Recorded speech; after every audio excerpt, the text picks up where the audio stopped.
Hello and welcome to another Here's the Storm Quick Tip. Today I wanted to talk about giving up ground and remembering that giving up structures in the late game is vastly better than giving up your life in the late game, because once you have a certain amount of people dead, it's very easy for the enemy team to just roll on by to your core and end the game. So in this case, we were getting stomped almost this entire game on Infernal Shrines. We finally got 4 kills and took an objective. You'll notice by the time we've completed this and reset, we had to de-push lanes. And what's happening now is that they still have a fort, they have a full wall, full keep, everything in the way of their core. So how much are we realistically going to get here? If we're lucky, we get keep wall. If we're really lucky, we get keep.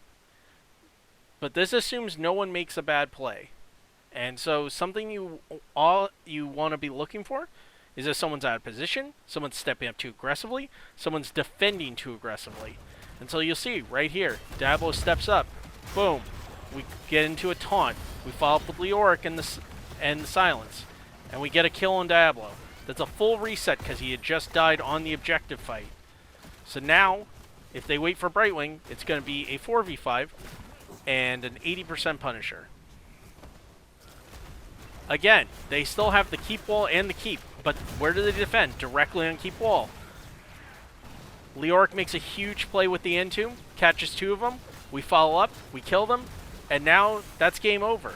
Unless Durell can make a miracle play, the game is now over because all 5 of us are alive, and you'll notice one of our DPS wasn't even here.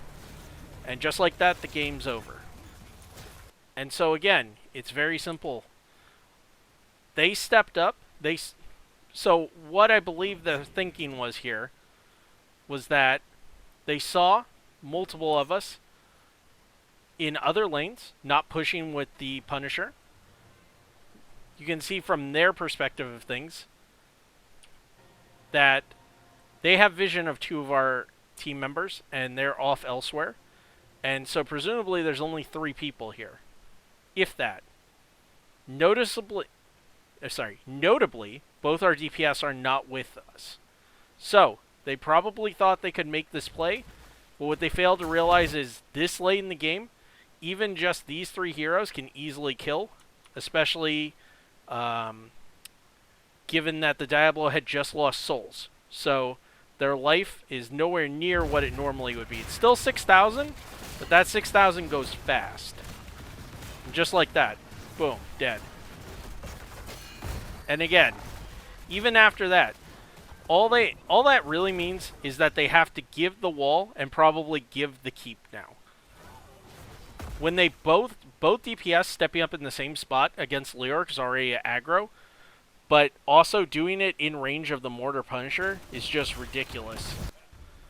And so they get full punished for it. Also, getting stuck on the wall. And so this is just a reminder that the whole point of keeping all of your structures up into the late game is that if something like this happens and you get wiped on an objective or in a random team fight, that you don't necessarily lose the game because of it. If we had all died, they would have just gone through top or bot, most likely bot, killed our keep, and ended the game. Because the objective is in mid, we weren't going to be able to end without kills, and they gave us those kills. So just remember, do not be greedy. If you can, remind your teammates that giving up structures is better than losing the game if you get caught out. Thanks for watching.